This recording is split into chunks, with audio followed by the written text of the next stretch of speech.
Rajshahi medical college হাসপাতালে ২৪ ঘণ্টায় হামের উপসর্গ নিয়ে এক শিশুর মৃত্যু হয়েছে। এ নিয়ে রাজশাহী মেডিকেল কলেজ হাসপাতালে মারা গেছে ৫০ শিশু। হামের উপসর্গ নিয়ে রাজশাহীতে গত ২৪ ঘণ্টায় ভর্তি হয়েছে ৯ জন। চাঁপাইনবাবগঞ্জের ২৫০ শয্যা বিশিষ্ট জেলা হাসপাতালে হামের উপসর্গ নিয়ে ৫০ শিশু ভর্তি হয়েছে। গেল এক সপ্তাহে যশোরে হামের বিশেষ ক্যাম্পেইনের আওতায় ৩৯,৪২০ শিশুকে টিকা দেওয়া হয়েছে। এদিকে গেল ২৪ ঘণ্টায় যশোর জেনারেল হাসপাতালে ভর্তি হয়েছে ৯ জন। চাঁদপুরে এখন পর্যন্ত হামের টিকা পেয়েছে ৩২,০০০ শিশু। এই জেলার বিভিন্ন হাসপাতালে হামের উপসর্গ নিয়ে ভর্তি হয়েছে ৩০ শিশু। নোয়াখালীতে ডায়রিয়া ও শিশু ওয়ার্ডে হামের উপসর্গ নিয়ে আসা শিশুদের রাখা হয়েছে। শয্যা সংকটে মেঝেতেও চলছে চিকিৎসা।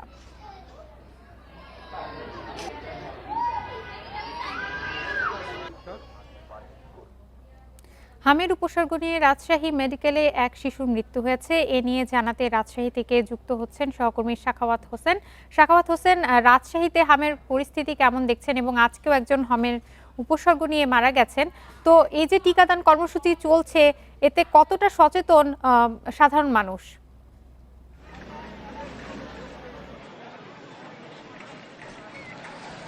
রাজশাহী মেডিকেল কলেজ হাসপাতালে বলা যায় হামের পরিস্থিতি শুরুতে যেরকমটা ছিল এখন কিছুটা স্বস্তিদায়ক হচ্ছে। কারণ হলো আমরা জানিছি যে গত ৩ দিন কোনো মৃত্যু ছিল না, ৩ দিন পর এই প্রথম একজন শিশু উপসর্গ নিয়ে মারা গেছে। ফলে বলা যায় এই ৩ দিন পর মেডিকেলে প্রথম কোনো শিশু মারা গেছে।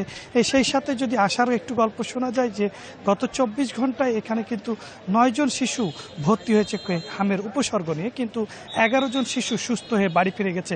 এখান থেকে যে বোঝা যাচ্ছে যে হামে যে শিশু রোগী ভর্তি হচ্ছে তার চেয়ে বেশি সুস্থ হয়ে ফিরে যাচ্ছে। আমরা হাসপাতাল সূত্রে যেমনটি জানা গেছিল যে এখানে যে শিশুগুলো ভর্তি হচ্ছে তার অধিকাংশ শিশুই কিন্তু এখন প্রতিদিনই সুস্থ হয়ে বাড়ি ফিরছে।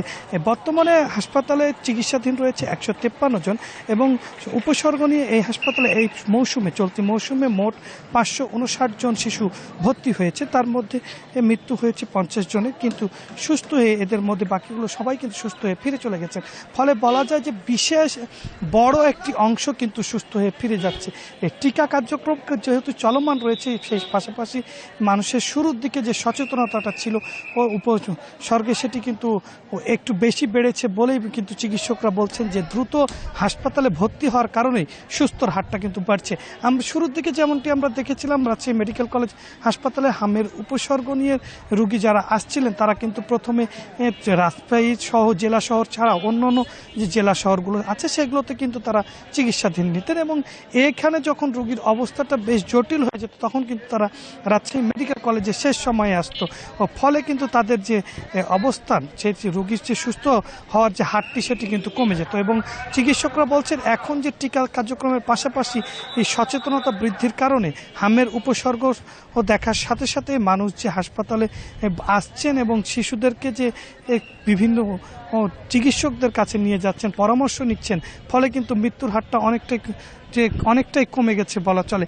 এর সাথে যদি বলা যায় যে রাজশাহী মেডিকেল যে কলেজ হাসপাতাল সহ ও রাজশাহী জেলার যে প্রতিটি অংশে কিন্তু সিভিল সার্জনের যে টিকা এবং বুস্টার কার্যক্রম কিন্তু চলমান রয়েছে এবং ৯ থেকে যে শিশু নবজাতকদের ৯ থেকে ১৫ মাস সেটিও কিন্তু চলমান রয়েছে।